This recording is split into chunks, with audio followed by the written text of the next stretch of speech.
I'm here because I am a roaring lion crying out righteousness. Bob Jackson, I heard yesterday a report that Graceland was in foreclosure, had gone through the foreclosure process there in Memphis, and that an auction sale had been scheduled for today to sell the property that Elvis Presley bought in 1957 and spent the last 20 years of his life on that 14-acre property, and is also buried on that 14-acre property.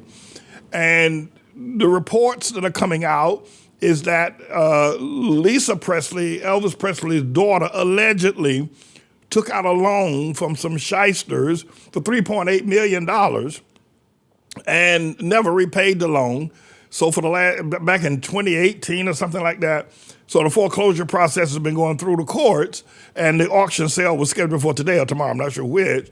And the granddaughter of Elvis Presley started yelling and screaming about the fact that it's a fraud, and that was able to get a judge to take a look at the papers, that her mother, Lisa Presley, never signed those papers, and that the people that are part of the loan institution, the names that were on there were not associated and did not know anything about the loan.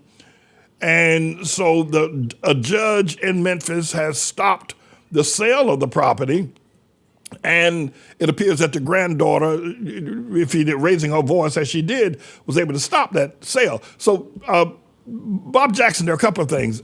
I'm inclined to believe the granddaughter that the property, that this was a fraud put together by some folk who figured they could scam Elvis Presley's children out of the property and thusly scam the world out of a property that is visited by more than 500,000 people every year go to Graceland. I'm going to go there myself.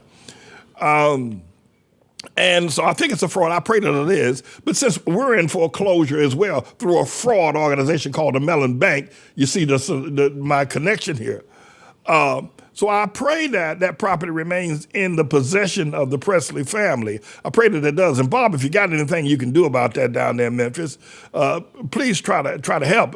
Or if you can get some reports from local newspapers.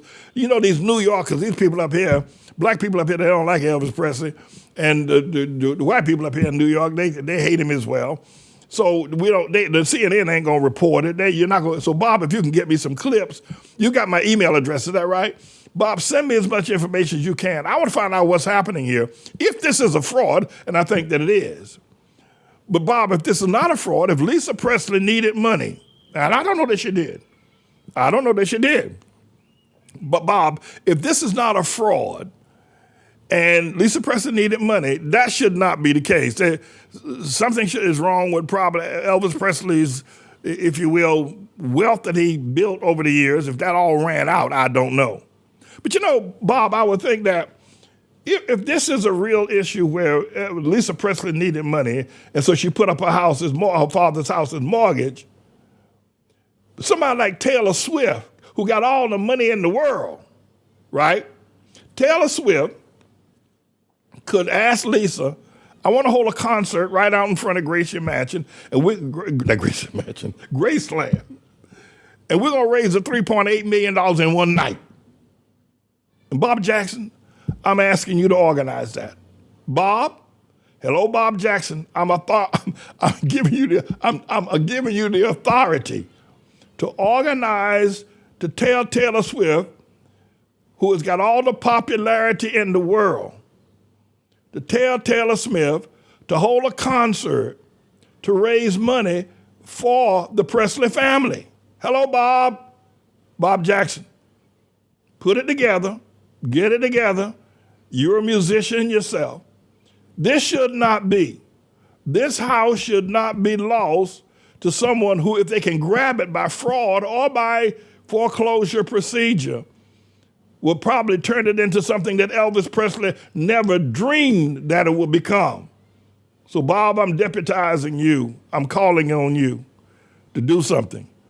And if you need my help, if you need Taylor Swift, I don't know if you have a relationship with Taylor Swift, but you can call on people like Roger Stone. You call a lot of people, Bob, and say, let's save Elvis Presley's house.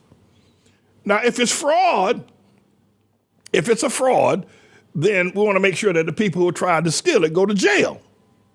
If it's a fraud, they need to go to jail. And they need to go to jail soon. And by the way, Bob, I met with one of my lawyers on yesterday.